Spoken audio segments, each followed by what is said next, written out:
आज मी करणार आहे उकडीचे मोदक। त्यासाठी घेतलंय तांदळाचं पीठ, गूळ, 1 वाटी खोबरं, तूप आणि विलायची पावडर आणि चवीपुरतं थोडंसं नॉर्मल मीठ। तर इथं 1 वाटी भरून मी नारळाचा किस घेतलाय, त्याच्यात अर्धी वाटी किसून गूळ घेतलाय। आणि आता सगळ्यात पहिले काय करते, मी गॅस पेटवून घेते। त्यात आता ह्या वाटीने मोजून मी पीठ घेतलंय, त्याच वाटीने मोजून पाणी घालते। मी 1.5 वाटी पीठ घेणार आहे, तर 1.5 वाटी पाणी। थोडं चवीपुरतं त्याच्यात मीठ घालायचं आणि थोडंसं तूप घालायचं त्याच्यात। त्या पाण्याला एक चांगली उकळी काढायची आहे। आता पाण्याला चांगली उकळी आली, त्याच्यात हे मी पीठ टाकून घेते आणि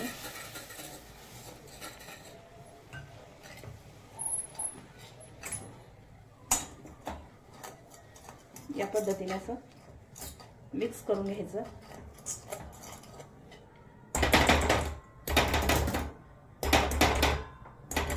आणि बारीक गॅसवर 2 मिनिटं झाकून ठेवू आपण। आता सारण करून घेते। सगळ्यात पहिले मी कढई गरम करायला ठेवली, त्यात अर्धा चमचा तूप, आपला किसलेला नारळ आणि त्यात हा गूळ। गूळ तुम्ही तुमच्या आवडीप्रमाणे कमी जास्त करू शकता।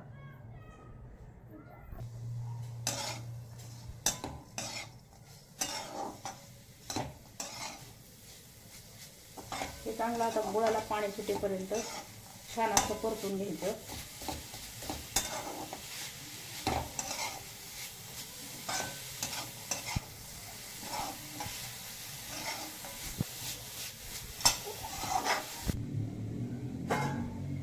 हे बघा आपलं असं पीठ झालंय। आता गॅस बंद करते।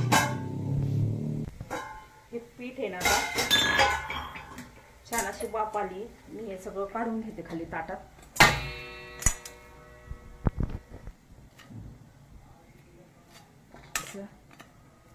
हे पीठ सगळं काढून घेते आणि हे गरम गरमच काय करायचं, हे असं वाटी नाही तर काहीतरी घ्यायचं भांड आणि त्याने हे असं सगळं मळून घ्यायचं, कारण ते हाताने मळणं शक्य नाहीये, खूप गरम असतं ते। एकदम ते असं चिकट होईपर्यंत, गोळा तयार होईपर्यंत ते असं छान असं मळून घ्यायचं।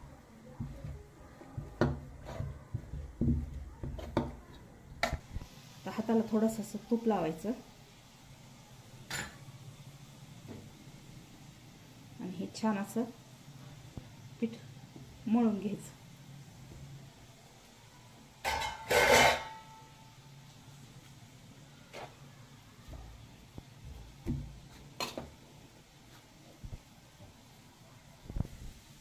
हे बघा आपला गोळा असं छान मळून झालाय, ताटाला बिटाला अजिबात काही चिटकत नाही। आता त्याला एका वाटीने पॅक असं झाकून ठेवायचं। इकडं आपलं सारण हे बघा असं या पद्धतीने झालंय। आपलं सारण हे झालंय आणि सारण झाल्याच्या नंतर पूर्ण त्याच्यात थोडीशी वेलची पावडर,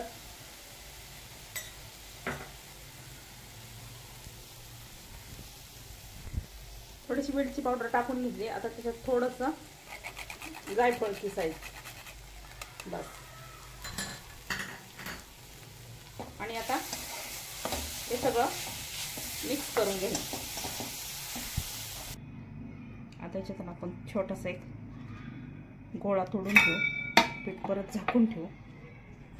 हातावर असं चांगलं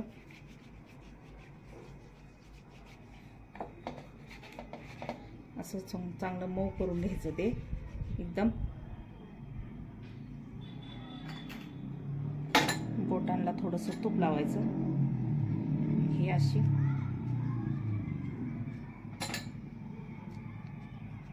पारी तयार करून घ्यायची त्याची सारण भरण्यासाठी।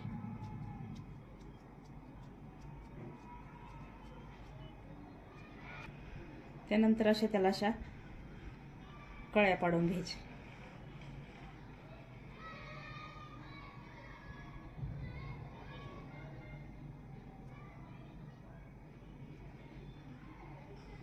आणि असं त्याच्यात थोडंसं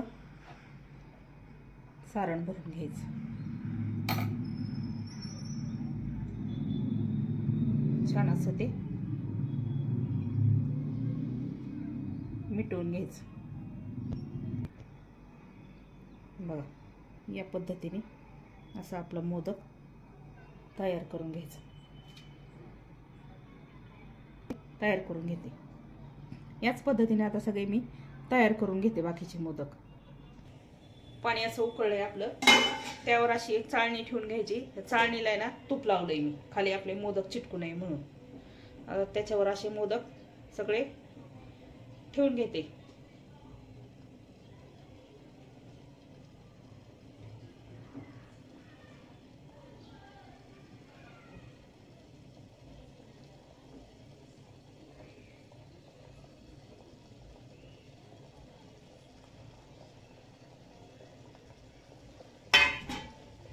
त्याच्यावर झाकण ठेवू आपण आणि 10 ते 12 मिनिटं उकडू देऊ चांगले.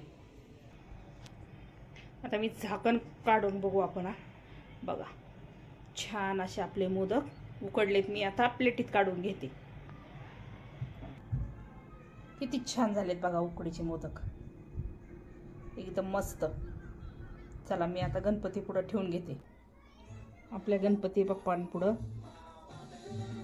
मोदक ठेवून घेतलेत मी. बघा घरातला गणपती आमच्या.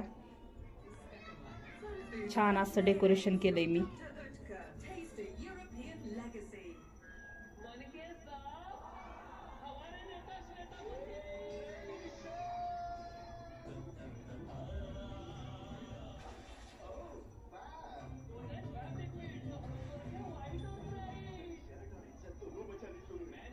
कसं वाटलं कमेंट मध्ये नक्की सांगा.